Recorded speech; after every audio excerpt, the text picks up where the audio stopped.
আজ হিন্দু যুব ছাত্র পরিষদের পক্ষ থেকে আশা জেলা সমিতির পক্ষ থেকে আমরা আজকে আমাদের নবনির্বাচিত সাংসদ কনাথ কুকাইস্থকে আমরা সম্বর্ধনা জানালাম। তৎসহ সমস্ত আসাম থেকে কনাথ কুকাইস্থকে হিন্দু যুব ছাত্র পরিষদের পক্ষ থেকে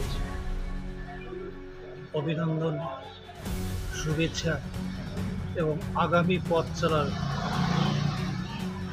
আমরা বরাকের মুক্তি সূর্য হিসাবে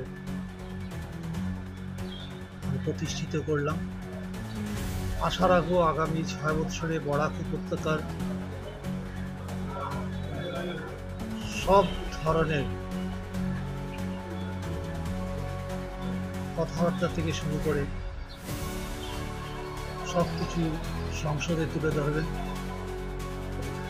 এই আশা রেখে আমরা আজকে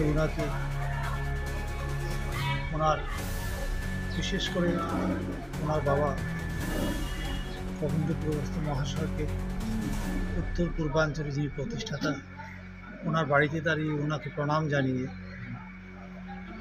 ওনার দীর্ঘ জীবন আমরা কামনা করি। আজকে হিন্দু যুব ছাত্র পরিষদের পক্ষ থেকে রাজ্যসভার সাংসদ নির্বাচিত হওয়ার পর আজকে তারা যেভাবে আমাকে সংবর্ধিত করলেন, আমি তাদের কাছে কৃতজ্ঞ। সাংসদ হয়েছি, দায়িত্ব বেড়েছে, আগে সংগঠনে কাজ করেছি। স্বাভাবিকভাবেই আমাদের এখানের যারা বরাকবাসী জনগণ যারা রয়েছে, প্রত্যেকের কিছু প্রত্যাশা রয়েছে। আমি চেষ্টা করবো আগামী 6 বছরে সেই প্রত্যাশা কতটুকু পূরণ করতে পারি সেদিকে আমি আমার প্রচেষ্টা চালিয়ে। আচ্ছা, সংসদে আপনি কি কি দাবি উত্থাপন করতে পারেন?